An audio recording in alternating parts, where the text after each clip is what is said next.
አንድ ሰው ያስቀኛል። ምን ብሎ ይጠይቃሉ? ልቤን የሰረቀን ሰው መክሰስ ይችላል ወይ? ከዚህ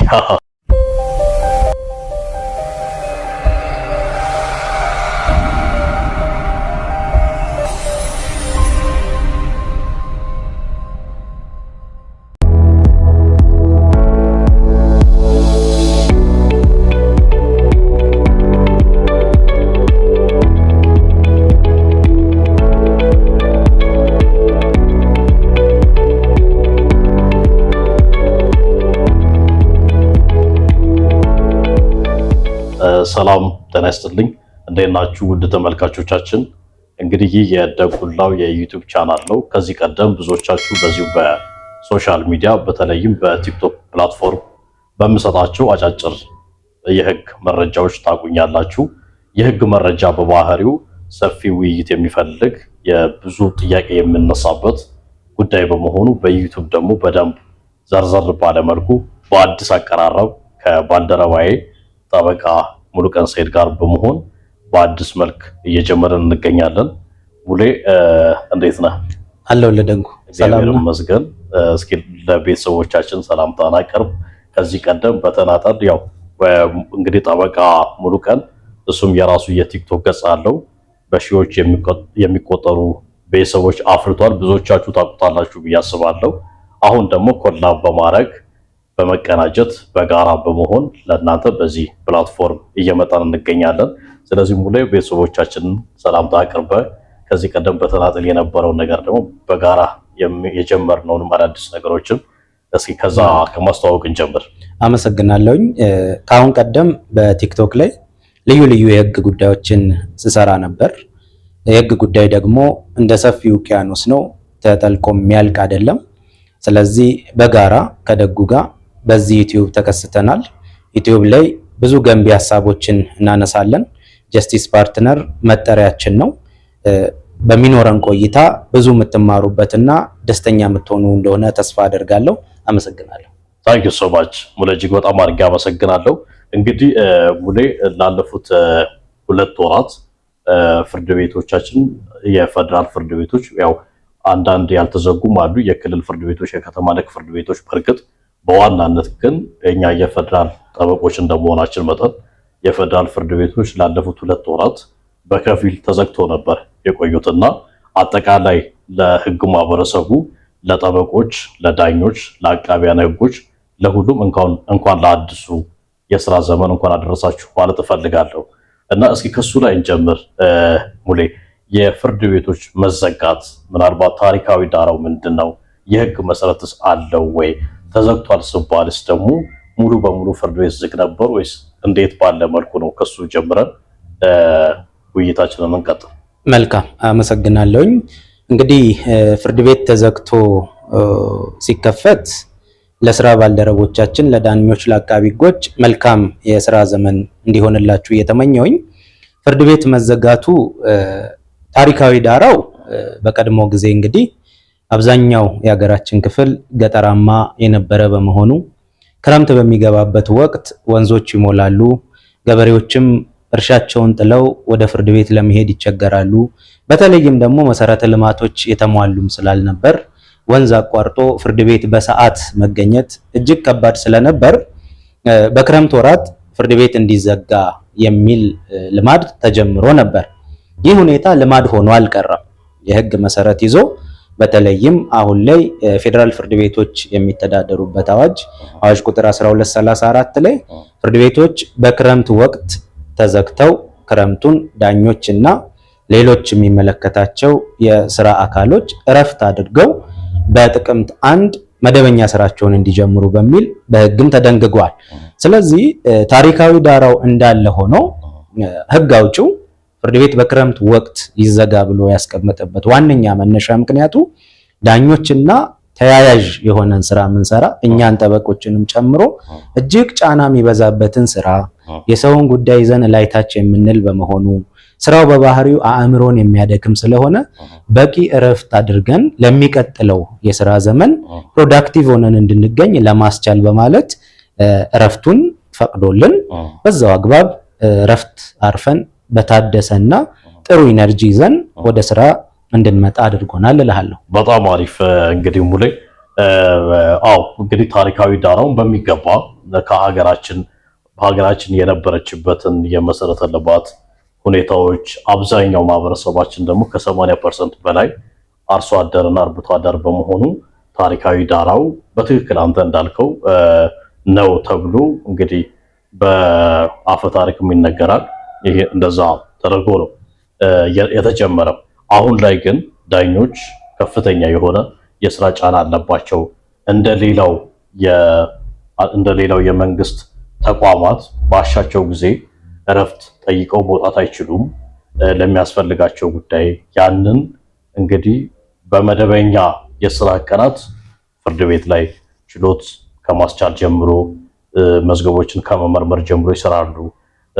ከስራ ሰዓት ውጭም ደግሞ መዝገቦችን በቢሮ ወደ ቤታቸውን በመውሰድ ጭምር ከፍተኛ የሆነ የስራ ጫና ያለበት የስራ ኤንቫይሮንመንት ነው ተብሎ ይታመናል እና ጠበቆችም ደግሞ በተመሳሳይ መልኩ በእንደዛ አይነት ነገር ውስጥ የምናልፍ በመሆናችን ክረምቱን 2 ወር ፍርድ ቤት መዘጋቱ አግባብ ነው እንላለን ማለት ነው። በትክክል በጣም አሪፍ ሙሌ። እንግዲህ አሁን ፍርድ ቤቱ ተከፍቷል ስንል ግን 100% ፍርድ ቤት ዝግ ነበር ሊባል ይችላል። ምናልባት ለቀጣዩም ፍርድ ቤቱ እንደዚህ በየክረምቱ መዘጋቱ ስለማይቀር ቤተሰቦቻችን ማወቅ አለባቸውና ፍርድ ቤቱ በከፊል ዝግ በነበረበት ጊዜ ምናልባት በተዘጉባቸው ፍርድ ቤቶች ላይ የሚታዩ ጉዳዮች ነበሩ ወይ? ከነበሩ ምንድናቸው የምለው ላይ ደግሞ ትንሽ እናወራ። መልካም። እንግዲህ ፍርድ ቤት ተዘጋ ማለት ከናካቴው ተዘግቷል፣ ማንም ዝር እንዳይል ምንም አይነት ጉዳይ አናይም ማለት አይደለም።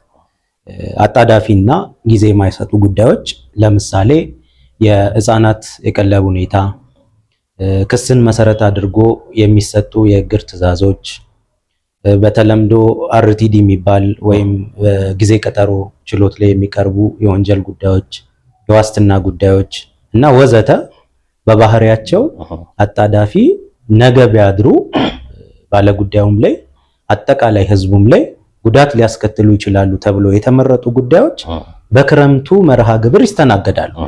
ስለዚህ ፍርድ ቤት ተዘግቷል ብሎ ለምሳሌ አንድ ሰው ክስ መመስረት ቢፈልግ እስኪከፈት መጠበቅ አይጠበቅበትም። ክሱን መስርቶ የሚታገድ እግድ ካለ አሳግዶ መደበኛውን ጊዜ መጠበቅ ይኖርበታል። ስለዚህ የተመረጡ ጉዳዮች በባህሪያቸው አጣዳፊ የሆኑ ጉዳዮች በክረምቱ መርሃ ግብር ይታያሉ። አሁን ላይ ይቅርታ ሙሌ፣ አንዳንድ ሰዎች ምን ብለው ሲያወሩ ሰማለው፣ ወንጀል ለመፈጸም ጥፋት ለመስራት ፍርድ ቤት ዝግ ነው ምንም አታመጣም ምናምን ሲሉ ይስተዋላል። እና ፍርድ ቤት ክረምትን በተዘጋበት ጊዜ ወንጀል ፈጻሚዎች አይታሰሩም፣ ማንም አይጠይቃቸውም ማለት እንደዚህ አይነት አመለካከቶችም ስላየው ምናልባት እሱ ላይ አጽንኦት ሰጥተን ብናወራ። ፍርድ ቤት ተዘጋ ማለት የህግ ተጠያቂነት የለም ማለት አይደለም።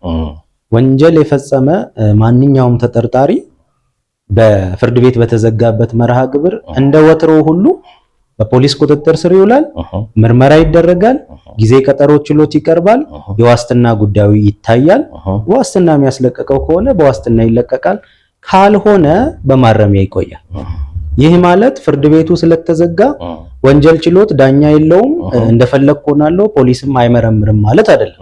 ስለዚህ አድማጭ ተመልካቾቻችን ሊያውቁ የሚገባው በማንኛውም ሁኔታ የወንጀል ፍትህ ስርዓት የማይቋረጥ ለዛሬ ነገ መኖራችን ዋስትና ስለሆነ ምርመራውም ፍርድ ቤትም ስራ የዋስትናም ጉዳይ የጊዜ ቀጠሮም ጉዳዮች አብሮ የሚሄዱ መሆናቸው ሊታወቅ ይገባል። ስለዚህ እንደ ቢሮአችን እንደ ጀስቲስ ፓርትነርስ እንደ ጄፒ እረፉ ነው የምትላቸው? እረፉ ተብላችኋል።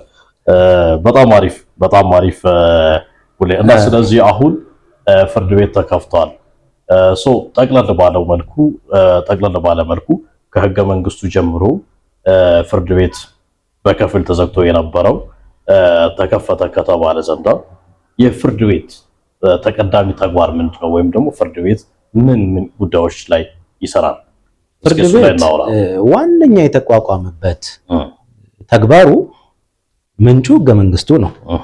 በህገ መንግስቱ ደግሞ ፍርድ ቤት የቆመበት ዋና ዓላማ ፍትህን ማስፈን ነው።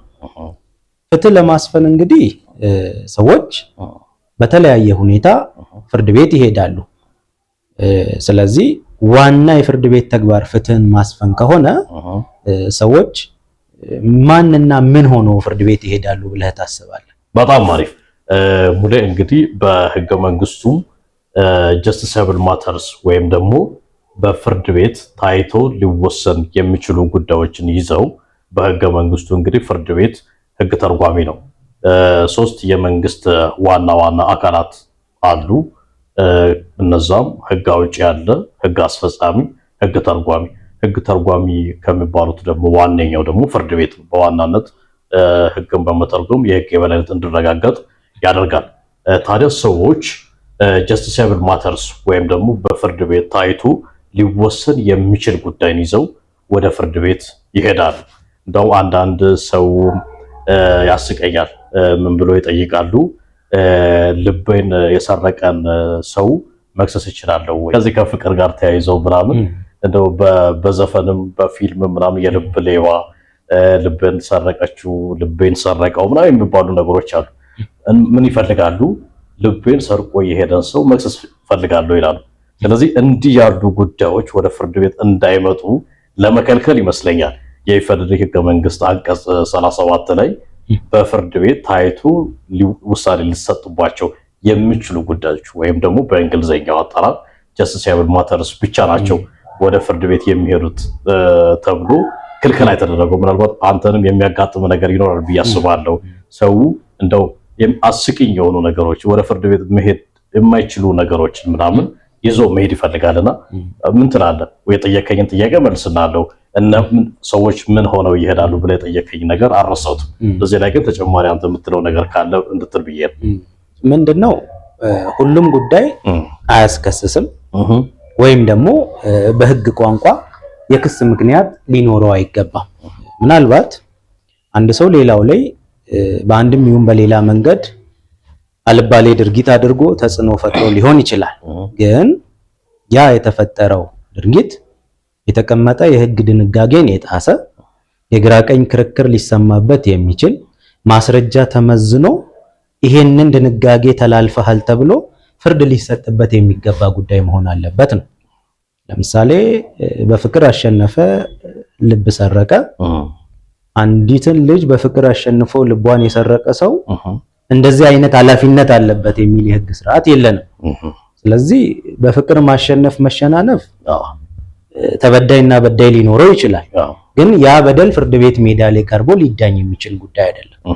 ግልጽ የተቀመጠ የህግ ማዕቀፍን መጣስ በህግ ማዕቀፍ ውስጥ ፍርድ ቤቶች መዝነው ውሳኔ ሊሰጡበት የሚያስችላቸው ጉዳይ ሊሆን ይገባል ማለት ነው። ስለዚህ ፍርድ ቤት ተከፈተ ማለት ማንኛውንም ጉዳይ ፍርድ ቤት ይዘን መምጣት እንችላለን ማለት አይደለም።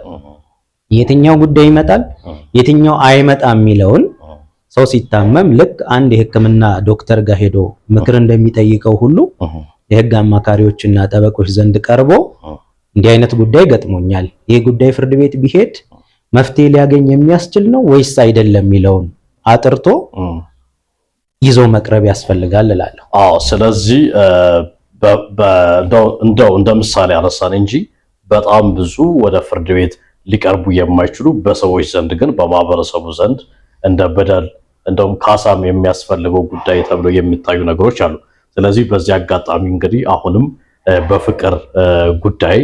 በፍቅር ጉዳይ ልቤን ሰረቀው አይነት ነገር የክስ ምክንያት ስለማይኖረው ወደኛም እየደወላችሁ የምትጠይቁን ቤተሰቦቻችን እነሆ መልስ። ይሄ የህግ ክርክር ስለማይኖረው በፍርድ ቤት ታይቶ ውሳኔ ሊሰጥበት የሚችል ጉዳይ አይደለም። በፍቅር ይፍቱት፣ በፍቅር ይፈታ። በጣም አሪፍ። ስለዚህ አንተ ወደ ጠየቀኝ ጥያቄ ስንመለስ ሰዎች ወደ ፍርድ ቤት ምን ሆነው ሊሄዱ ይችላሉ ብለህ ለጠየቀኝ ጥያቄ እንግዲህ ሰዎች ወደ ፍርድ ቤት ከሳሽ ሆነው ሊሄዱ ይችላሉ፣ ተከሳሽ ሆነው ሊሄዱ ይችላሉ፣ ምስክር ሆነው ሊሄዱ ይችላሉ፣ ታዳሚ ሆነው መሄድ ይችላሉ። ስለዚህ አንድ ሰው እንግዲህ የፍትሐ ብሔር ጉዳይ ካለው በዋናነት ግለሰቦች ከሳሽ ሆነው መሄድ የሚችሉት በፍትሐ ብሔር ጉዳይ ነው። በወንጀል ጉዳይ ከሳሽ አቃቤ ሕግ ነው። ስለዚህ በፍትሐ ብሔር ጉዳይ ከሳሽ ሆነው ሊሄዱ ይችላሉ። በሁለቱም በወንጀልም በፍትሐ ብሔርም ደግሞ ተከሳሽ ሆነው ሊሄዱ ይችላሉ። በፍትሐ ብሔርም በወንጀልም ምስክር ሆነው ተጋብዘው ሊሄዱ ይችላሉ። ስለዚህ አዘ ኤንድ ደግሞ ታዳሚ ሆነው ጉዳዩ እንደ ምስክርነትም ምንም ኃላፊነት ሳይኖርባቸው እንደ ተከሳሽም ተጠያቂነት ሳይኖርባቸው እንደ ከሳሽም ደግሞ የሚጠይቁት ነገር ክሌም የሚያደርጉት ነገር ሳይኖርባቸው ታዳሚ ሆነው ወደ ፍርድ ቤት መሄድ ይችላሉ። እና እኔ ልጠይቅ ደግሞ ታዳሚ ሆኖ ሰዎች ወደ ፍርድ ቤት የመሄድ ነገር እንደው በተለምዶ የመጣ ነገር ነው ወይ? ታዳሚዎች ፍርድ ቤት ኦፕን ኮርት ወይም ደግሞ ክፍት ችሎት የተደረገበት ምክንያት ህጋዊ መሰረትስ አለው ወይ? ይሄ ነገር ደግሞ ጥቅሙስ እስከምን ድረስ ነው በሚለው እናወራ እስኪ። ምክንያቱም ከሌሎች ተቋማት በተለየ መልኩ ፍርድ ቤት ምንም ጉዳይ ሳይኖራቸው ከሳሽም ሳይሆኑ ተከሳሽም ሳይሆኑ እንደተባለው ምስክርም ሳይሆኑ ችሎት የሚከታተሉ ሰዎች እናያለን፣ እናበረታታለን። እንደ ባለሙያ ሰዎች ፍርድ ቤት አተንድ እንዲያደርጉ እናበረታታለን። ነገር ግን ለአንተ የማነሳልህ ጥያቄ ይሄ ነገር ታሪካዊ እንትኑስ ምንድን ነው? የህግ መሰረትስ አለው ወይ? ምናልባት የሀገራችንን ህገ መንግስት ሌሎች ዓለም አቀፍ ድንጋጌዎች ላይም ያለ ነገር ካለ እሱ ላይ እናውራ። መልካም እንግዲህ ማንኛውም ሰው ከተወሰኑ ጉዳዮች በስተቀረ ፍርድ ቤት የሚሰራውን ስራ ገብቶ መታደም መብቱ ነው። መብቱ ነው ስንል ከልማድ የመነጨ ነው ወይስ የህግ ድጋፍ አለው የሚል ጥያቄ አብሮ ይነሳል። የህግ ድጋፍ አለው። የህግ ድጋፉም አንደኛ የሀገራችን ህገ መንግስት፣ ሁለተኛ ኢትዮጵያ የፈረመቻቸው ዓለም አቀፍ ስምምነቶች ላይም በግልጽ ችሎት መዳኘት ወይም ፐብሊክ ትራያል ህገ መንግስታዊ መብት ነው። ይህ የሆነውም እንደው ፍርድ ቤቶች ማንም ሰው ገብቶ እንዲያይ በመሻታቸው አይደለም። የፍርድ ቤት ስራ በባህሪው ፍትህን የማስፈን ስራ ነው። ከእግዚአብሔር በታች ምድር ላይ የተበደለ ሰው ሊካስ የሚችልበት ተቋም ፍርድ ቤት ነው። ፍርድ ቤት የሚሰራው ስራ ደግሞ ሚስጥር የለው። በህግ በማስረጃ ተደግፎ ፍትሃዊ ስራ ይሰራል ተብሎ ስለሚገመት ይህንን ፍትሃዊን ስራ ሁሉም ህዝብ ባለበት በግልጽ ችሎት በታዳሚ ፊት ይከውናል። በቢሮ ውስጥ ከማጋረጃ ጀርባ የሚሰራ የፍርድ ቤት ስራ አይኖርም። በተወሰኑ ጉዳዮች የህዝብን ሞራል በሚነኩ የህፃናት ጉዳይ ከሆነ ህዝቡ ከሚያየው ይልቅ ቢሸፈን ሞራልና ደህንነትን ያስጠብቃል ተብሎ ከሚታመኑ ጉዳዮች በስተቀረ አብዛኛው ጉዳይ በግልጽ ሜዳ እንዲዳኝ የፍርድ ቤት ግልጸኝነትንም የፍትህ ስርዓቱን ግልጸኝነትንም ሰዎች ፍርድ ቤት ላይ ያላቸው እምነት እንዲጎለብትም ለማስቻል ከባለ ጉዳዩ ውጪ ማንኛውም ሰው ጉዳዩን የማየት ፍላጎት አለ የሚል ሰው በችሎት ቁጭ ብሎ መታደም ይኖርበታል። ይህ ሲባል ግን እንደው ሁሉም ሰው ችሎት ውስጥ ገብቶ የፈለገውን ማድረግ ይችላል ማለት ነው ወይስ የተለየ የችሎት ስርዓት አለ? እዚህ ላይ ሐሳብ ብታነሳበት። በጣም ጥሩ ሙሌ፣ ታንኪ ሶ ማች።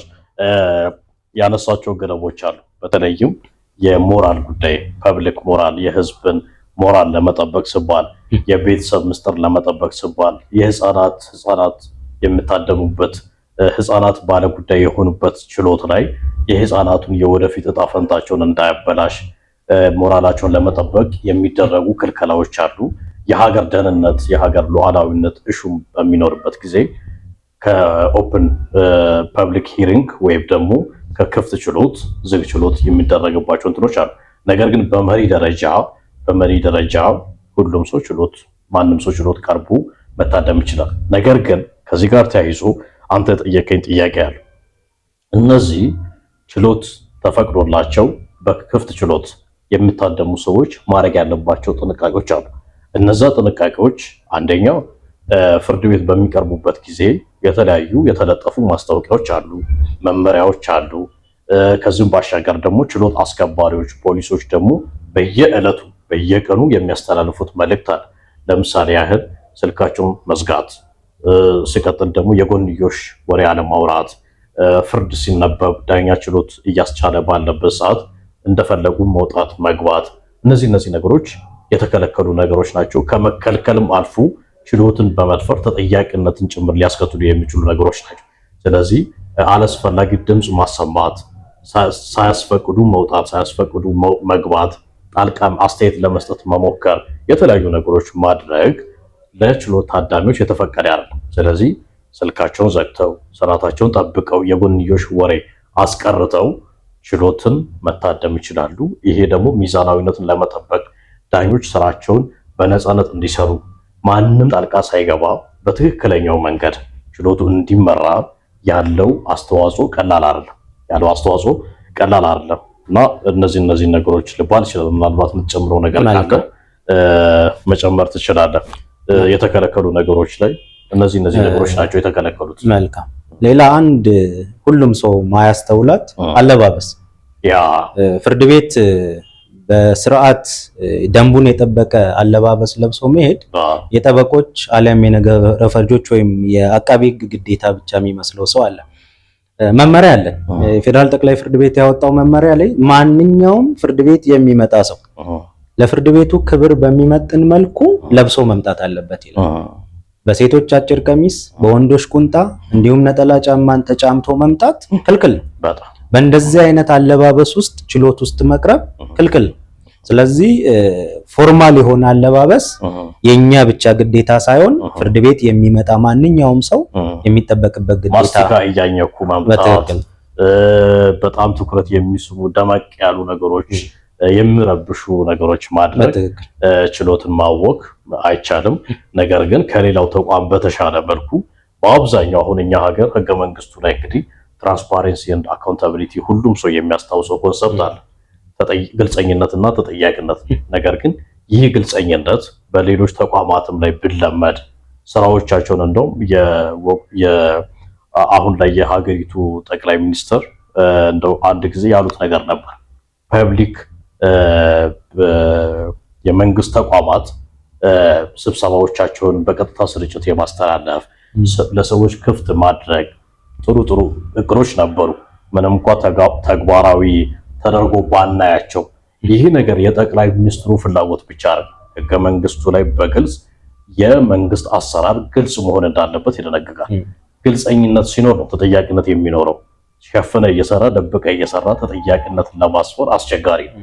ስለዚህ ፍርድ ቤት በመሪ ደረጃ ቅድም በጠቀስናቸው ውስን ጉዳዮች ካልሆነ በቀር ችሎቱ ለህዝብ ክፍት እንደሆነ ሁሉ ሌሎች ተቋማትም ይሄንን ነገር ተቀብለው ይሄንን መሪ ተከትለው የህገ መንግስቱንም አስገዳጅ ድንጋጌ ተቀብለው ስራዎቻቸውን በግልጸኝነት ቢሰሩ ለህዝብ ግልጽ ቢያደርጉ ውይይታቸውን፣ ስብሰባቸውን የሚያጸድቁትን የሚያስተላልፉትን ውሳኔ የማየት የመገምገም አስተያየት የመስጠት እድል ብናገኝ ወደፊት የተሻሉ እና እምነት የሚጣልባቸው ተቋማትን ለመፍጠር ያስችላል የሚል አመለካከት ነው ያለኝ። ሙሌ እንግዲህ ቀደም ሲል ስንጠቅስ ፍርድ ቤት ከሚቀርቡ ሰዎች መካከል አንዱ ምስክሮች ናቸው ብለናል።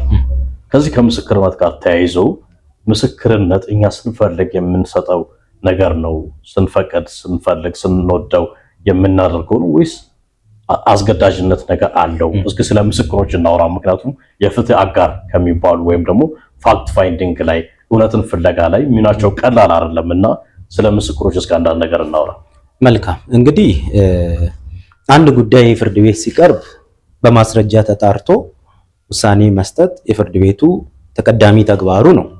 ማስረጃ ሲባል ደግሞ ዋነኛና መሰረታዊው ምስክሮች የሚሰጡት የምስክርነት ቃል ነው። ምስክሮች እንግዲህ የምስክርነት ቃላቸውን እንዲሰጡ በተከራካሪ ወገን ሲጠቆሙ ፍርድ ቤቱ መጥተው ቃላቸውን እንዲሰጡ ይጠራል። ሲጠራ አይ ከፈለኩ ሄዳለሁ፣ ደስ ካላለኝ ደግሞ ቀራለሁ ብሎ ማለት አይቻልም። ምስክርነት መስጠት እውነትን ማፈላለግ በመሆኑ በሕግ የተቀመጠ ግዴታም ጭምር ነው። ስለዚህ መጥቶ መመስከር ግዴታ ነው እንጂ ውዴታ አይደለም። መቅረት የወንጀል ተጠያቂነትም ያስከትላል።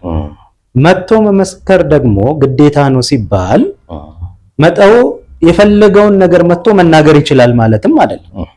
ምስክር ሊናገር የሚችለው በመጀመሪያ ደረጃ መሐላ ፈጽሞ እውነትን እናገራለሁ ባለው መሰረት በተቻለ መጠን እውነት መሆን ይኖርበታል። መሐላ ፈጽሞ መዋሸቱ በእያንዳንዱ እምነት መንፈሳዊ ተጠያቂነት ማስከተሉ እንደተጠበቀ ሆኖ ሐሰተኛ የምስክርነት ቃል በችሎት አደባባይ መስጠቱ የተረጋገጠ ግን ደግሞ በምድር ላይም የወንጀል ተጠያቂነትን ያስከትላል። ስለዚህ በመጀመሪያ ደረጃ የሚናገሩት ነገር እውነት መሆን አለበት። ሲቀጥል ደግሞ የመጡትን ሰው ለመደገፍ የቲፎዞ ምስክር መሆን የለባቸው። የከሰሰው ወንድም ጓደኛ ወይ ስራ አጋር ስለሆነ እሱን ለመርዳት የድጋፍ ምስክርነት ለመስጠት ሳይሆን ሐቁንና እውነቱን ለችሎቱ ለማሳወቅ መምጣት ያስፈልጋል። ሲጠየቁ የሚያውቁትን ነገር መመለስ፣ ጥያቄ ሲቀርብ ደግሞ ማድመጥ፣ ችሎቱ በሚመራው አኳኋን ጥያቄዎችን መመለስ፣ የማያውቁት ነገር ከሆነ ይህን በተመለከተ አላቅም ብሎ የምስክርነት ቃል መስጠት ነው እንጂ በዘፈቀደው ቁጭ ብሎ ቤት ውስጥ እንደሚወራው የሚወራም አይደለም። ችሎት ምስክር የሚደመጥበት የራሱ ስርዓትና አግባብ ስላለው በባለሙያው እንዲሁም በዳኞች እንዲሁም በተቃራኒ ጠበቃ በሚጠየቁት አግባብ ለሕግና ለሕሊናቸው ሲሉ የሚያውቁትን እውነታ ብቻ ያስቀምጡ ይገባል። ፍርድ ቤት መጥቶ መመስከር የሕግ ግዴታ ነው።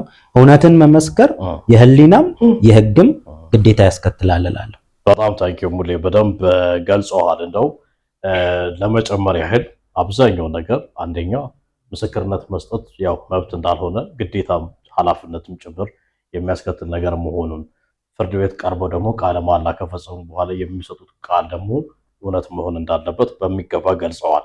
ምን ያጋጥመኛል መሰለ፣ እንደው ሰው ብዙውን ጊዜ የሆነ ወንጀል ሲፈጸም የሆነ ግርግር ሲኖር ከዛ አካባቢ ቶሎ ብሎ የመሸሽ ነገር አለ። ነገ ምስክር ተብዬ ደግሞ ከፍርድ ቤት ወደ ፍርድ ቤት ከፖሊስ ጣቢያ ወደ ፖሊስ ጣቢያ ምን ያንከራተተኛል የማለት ነገር አለ። ይሄ ነገር ፍጹም ትክክል ያልሆነ አደገኛ የሆነ ጉዳይ ነው። ምክንያቱም የሕግ የበላይነት የምረጋገጠው በጠበቆች በዳኞችና በአቃቤ ሕጎች ብቻ አይደለም። የሕግ የበላይነት እንዲሰፍን ፍትህ እንዲኖር ከተፈለገ ሁሉም ሰው ለፍትህ ተባባሪ መሆን አለበት። ስለዚህ ምስክር ተብዬ እጠራለሁ በሚል ፍራቻ የሆነ ነገር ሲፈጠር ያዩ የተመለከቱ ሰዎች ደብዛቸውን አድራሻቸውን የሚያጠፉበት ሁኔታ አለ። ስለዚህ እነዚህን ሰዎች እረፉ እንላለን። ለፍትህ አጋር መሆን ያስፈልጋል። የሕግ የበላይነት እንዲረጋገጥ የሁሉም ዜጋ ኃላፊነት ነው እንላለን። ከዚህ ጋር ተያይዞ ምናልባት በመመላለስ ውስጥ ፍርድ ቤት በመሄድ ውስጥ ስራቸው ምናምን ካለ ደግሞ የችሎት ውሎ የሚባል ማስረጃ የሚሰጣል። እንደ ሕክምና ማስረጃ ፍርድ ቤት እየዋሉበት ማስረጃ ይዘው በመሄድ ስራቸውን ማስፈቀድ ይችላሉ። ከዚህም ባሻገር የአቃቤ ሕግ ምስክርም ሲሆኑ የመከላከያ ምስክርም ሲሆኑ በፍትሐ ብሔርም ጉዳይ ምስክሮች የሚከፈላቸው ገንዘብ አለ። የትራንስፖርት ታስቡ ይሰጣቸዋል። ስለዚህ ይሄ ሁሉ እየተደረገ ለፍትህ ተባባሪ ያለመሆን ትክክል ስለማይሆን የሆነ ችግር ሲፈጠር የሆነ ግርግር ሲኖር ከቦታው ላይ የምትሮጡ ሰዎች የምትሹ ሰዎች ምስክር አድርጎኝ ደግሞ ያንከራተተኛል የምትሉ ሰዎች ይሄ አስተሳሰብ ትክክለኛ አስተሳሰብ አይደለም፣ ሊቀረፍ የሚገባ ነው ለማለት እፈልጋለሁ። ደጉ እንግዲህ ፍርድ ቤት የራሱ የሆነ የችሎት ስነስርዓት የሚባል አለው። ሰዎች ፍርድ ቤት ሊገለገሉ ሲመጡ የተቀመጠ ስርዓትን ተከትለው መስተናገድ እንዳለባቸው ያስባሉ። አንዳንድ ሰው ደግሞ ከልክ ያለፈ ፍርሃት አለው ፍርድ ቤት ላይ። ፍርድ ቤትን ማክበርና ከልክ ያለፈ ፍርሃትን በተመለከተ የግል ምልከታ ምን ይላል? በጣም ጥሩ። ይሄ በጣም መነሳት ያለበት ሰዎች ባለ ጉዳይም ሆነው ሲመጡ ወይም ደግሞ ታዳሚም ሆነው ሲመጡ ፍርድ ቤትን ከልክ ያለፈ ፍራቻ አያስፈልግም። እኔ በተደጋጋሚ ጊዜ የምለው አንድ አባባል አለ። በእኛ ሀገር ተጨባጭ ሁኔታ እስከነ ጉድለቱ የተሻለ ተቋም የሚባለው ፍርድ ቤት፣ የተሻለ ሰዎች የተሻለ የመናገር ነፃነት ያላቸው የሚሰጥበት፣ የመደመጥ እድል የሚሰጣቸው፣ በአንቱታ የሚስተናገዱበት በጣም የተሻለ ተቋም በአንጻራዊነት ክፍተቶች የሉበትም እያልኩኝ አይደለም፣ ጉድለቶች የሉበትም እያልኩኝ አይደለም። ነገር ግን የተሻለ ተቋም ያ ተቋም የሚሄድ ሰው ስርዓቱን መጠበቅ አለበት፣ ህጉን ማክበር አለበት፣ ዳኞችን በደንብ ማክበር አለብን። እንግዲህ የፈጣሪን ስራ ምድር ላይ የሚሰሩ ሰዎች ናቸው። ስለዚህ ማክበር ያስፈልጋል። ነገር ግን ከልክ ያለፈ ፍራቻ አያስፈልግም። አንደኛ መብታቸውንም ሊያሳጣቸው ይችላል። ከመፍራትና ከመንቀጥቀጥ የተነሳ በትክክል ሀሳባቸውን ላይገልጹ ይችላሉ። የተበደሉበትን ጉዳይ ላያብራሩ ይችላሉ። ይሄ መብታቸውን ሊያሳጣ ይችላል። ማድረግ ያለባቸው ትክክለኛው ነገር ምንድነው? ከባለሙያ ጋር ተነጋግረው ማድረግ ያለባቸውንና የሌለባቸውን ነገር ጠንቅቀው በማወቅ በሚገባ በራስ መተማመን መስተናገድ አለባቸው እንጂ ከዛ ውጪ ዳኛው ጥቁር ካባ ለብሶ ስለተቀመጠ ሌላ ነገሮች እንደው ድባቡ ምናምን ሊያስፈራቸው የሚገባ ምንም ነገር አለ ብዬ አላስብም። ስለዚህ አክብሮቱ ተገቢ ነው።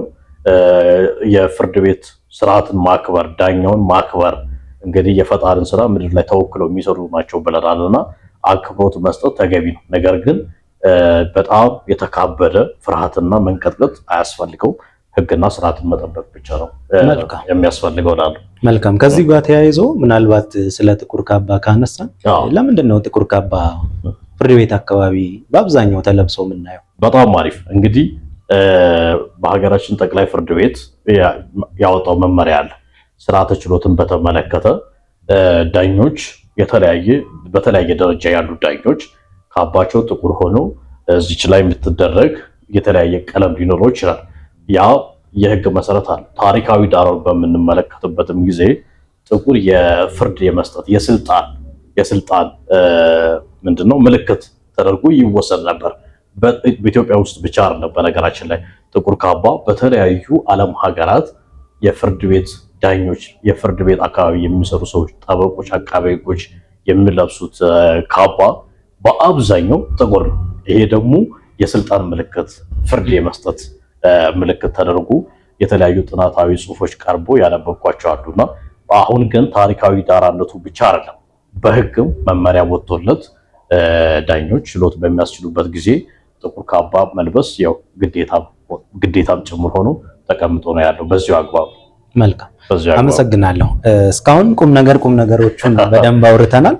ምናልባት አስቂኝ የችሎት ገጠመኝ ካለ እስቲ ብታካፍለን።